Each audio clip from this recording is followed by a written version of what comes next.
Tulalip Amphitheater. With performances by Todd Rundgren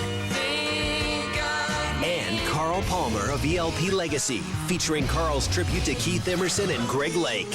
Tickets on sale now at the venue box office and Ticketmaster.com.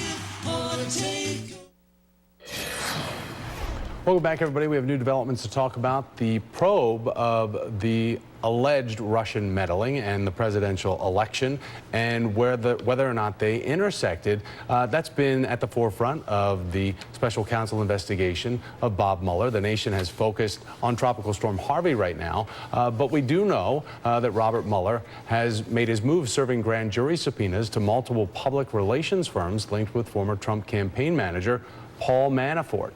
So with me right now, Yahoo News correspondent Michael Isikoff, MSNBC Intel analyst Naveed Jamali, MSNBC correspondent Charlie Sykes, and also with us former Vermont Attorney General Tris Coffin. I don't think Charlie's with us anymore, so I apologize. Yeah, for saying Charlie's going to be here. So it's not like he ditched us or anything. It was just a mistake that he was in there. But Michael, let's talk about Bob Mueller's investigation and where it stands right now, the strategy that is expected from going after people that worked with Manafort in the past, specifically 2011, 2012, and dealing in Ukraine.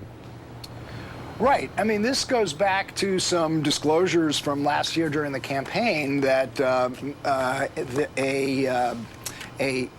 nonprofit in Europe was set up and hired, through Manafort and his deputy Rick Gates, a pair of high-powered lobbying firms in Washington, Mercury Group and the Podesta Group,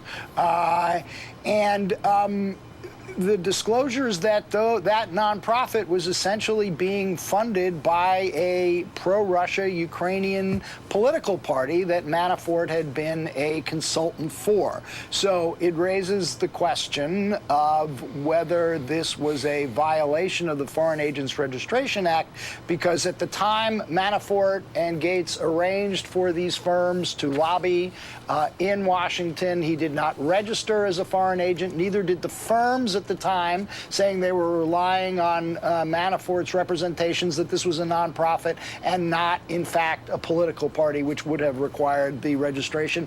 That's the essence of that particular case that Mueller is pursuing. I should point out that it is relatively rare but not unprecedented, but relatively rare for the Justice Department to bring criminal prosecutions based on failure to register under the Foreign Agents Registration Act. Usually the remedy is the firms retroactively register and perhaps pay a fine. Right. So how far this goes is still very unclear. Meanwhile, when we think of Mike Flynn or Paul Manafort, it's like, well, this way, look that way, in terms of the fact that they didn't register and both have had to retroactively register as foreign agents. Tris, do you think that that's an active legal route to take of Bob Mueller and his team?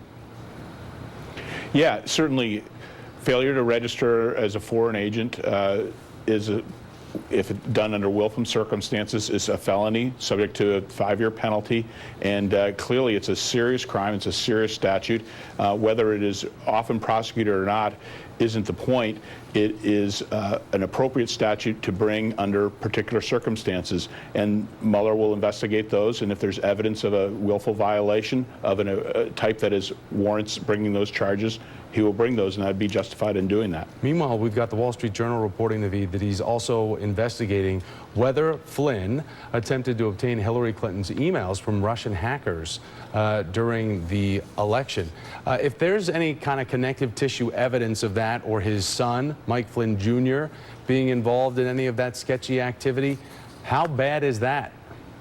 Well, the whole thing is bad, but I want to put the criminal side, put it aside for just one moment, because I think the larger question here is this was a Russian-derived operation, not a Trump operation, not a Manafort operation, not a Flynn operation. It was a Russian intelligence operation. So when we think of subpoenas, when we think of Mueller talking to these people and trying to get them to talk, the other part of the equation here is Mueller wants to understand what the Russians did. Until we understand what the Russians did, what assets they used, what methods they used, we can't actually put anything into place to stop that. We very very well may have pieces of this operation that are still active, that have not been burned, that have not been dried up. So, you know, of course there's a criminal element to this. And frankly, if you look at espionage cases, one of the reasons that agreements are struck, if you go back to Hansen, Robert Hansen, the famous FBI agent who was working for the Russians, one of the things that they offer is to give details of the operation in order for, you know, immunity or liberal charges, right?